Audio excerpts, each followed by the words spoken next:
Recently been appointed as Deputy Minister of Cooperative Governance and Traditional Affairs and is a sister to the late anti-apartheid activist Nokuthula Simelane. In our profile feature this week, we speak to Thembi Nkadimeng, who is a former mayor of Polokwane in Limpopo, and as I said, now Deputy Minister. I've got to declare you're my sister, right? Let's start there. Yeah, well, yeah. We declared. This is a Always a Simelane. This is a Simelane conversation. Yes, it is. Except you then went and I took a tour. Let's call it. Became Nkadimeng. Yes, I'm Thembi Nkadimeng. Which is not a bad thing at all, Not given at all. the status, of that family as well. Well, when we met at varsity, it wasn't about status. Yes. I guess we were just a girl and a boy. Yeah, and the rest is history. Right. Yeah.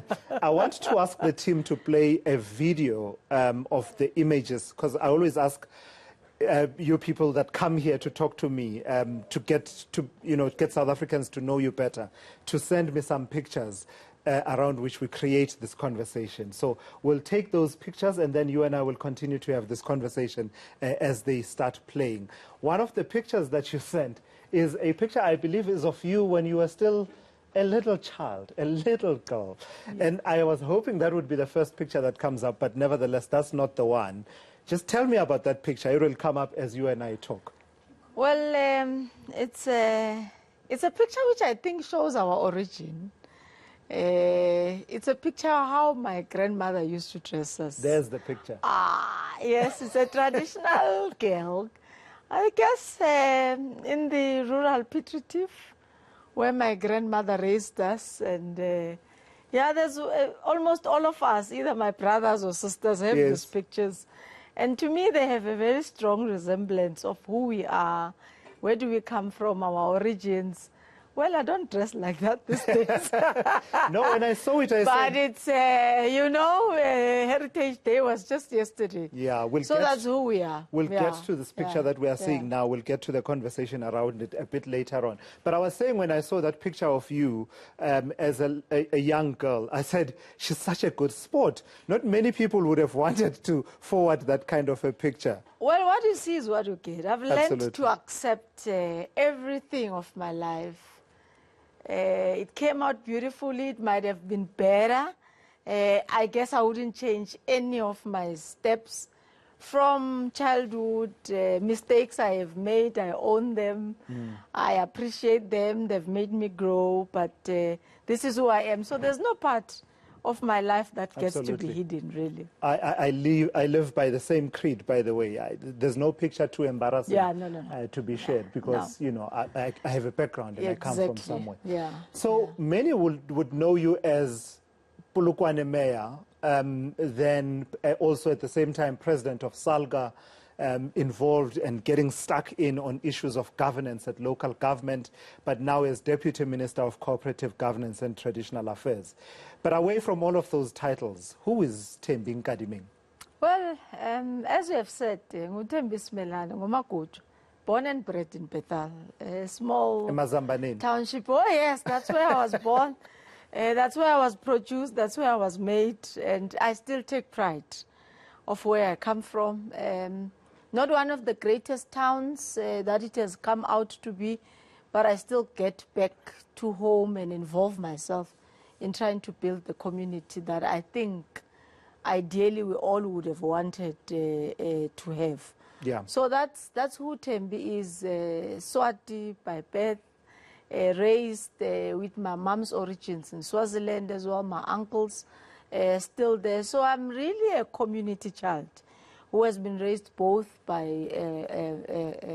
people of South Africa and the people of Swaziland. And then what shapes your political activism? What makes you an activist? One of the pictures that we'll be showing has you, I think you were in the front line of a march. I think it was a student march, was it? It was a student march. I was in the SRC. It's one of the few that I happened to got actually from Port Edu. He's the one who sent me that picture maybe 2-3 years ago. I'd never had that. But being born in Pretal, everyone will know there was a popular strike in 1959, which made Pretal what it is today. It was a potato strike. So I do believe that actually every person born in those times, raised to our times, in Bethal was a fighter in one way or the other. A very painful story which produced Gerrit Sibande, the Lion of the East, who fought against serious subjugation of black people in the potato farms, who made as tent slaves, imprisoned. You know, they used to dig potatoes with their bare hands, and if you can catch up, in one way or the other, you'll be killed and be thrown into the very same farms, and you'll just be manure, and that's what led to Henry Ngomalo from Drum Magazine, Ruth First, coming over to Bethal to investigate this, and that led to the national potato strikes, where everybody in the country was implored never to, you know, eat by the potatoes, and we were all taught about that history. I wasn't born then, but my father was, in those times, a young gentleman, 19, 20 years of age, and was a court interpreter in the Bethal magistrate. And some of the political people used to pass, and he got to be linked with the ANC and assisting political prisoners. So raised all of us to be very conscious about the conditions. Of course, at the time they were about Bethal, and very instrumental in the movement of Gerrit towards Swaziland, where Gerrit stayed with my family.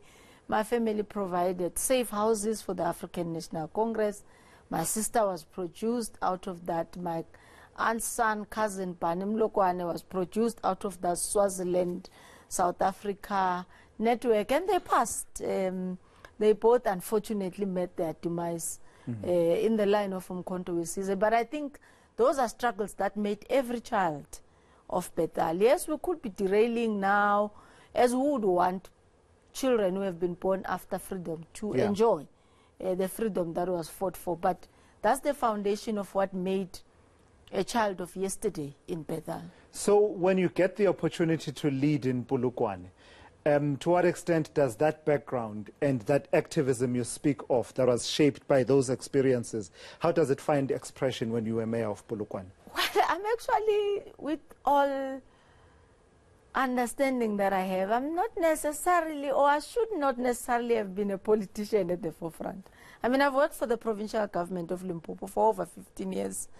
I resigned at the level of chief director, but the background that I got from home, from the struggles, was more of being an activist. My father used to run soup kitchens for the people who are working in Sasol, who were unemployed, who will be coming to queue every day. My mother was a teacher who resigned, started NGOs for the elders. She still runs that NGO, by the way, today, and she's 83, 84 herself. Wow. So the activism is what I got there, and it got more to all of us to be involved. I mean, when there's a pauper's funeral to be done, people don't go to a social worker, they go to my mother, and she demands money from us, you know, even today.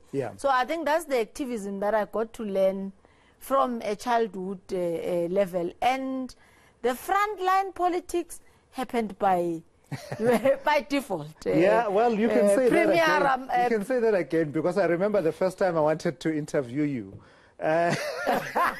I had to go through flaming hoops. No. It happened when Mayor Griva resigned, and the Premier and then Secretary General of the ANC, Comrade Gwete Mantashe, convinced me that it's just 3 years up until 2016, we'll let you go. And at the time, my brother was very, very ill of cancer. He subsequently passed in 2015. And that was my main commitment at the time. But I gave it a chance. I don't know how 2016 to 2021 happened, but it did. Yeah. In fact, we will get to that conversation about some of the losses you've suffered, the personal losses that you have suffered as a person. Let's do that in just a moment. You're watching the Intel here on eNCA.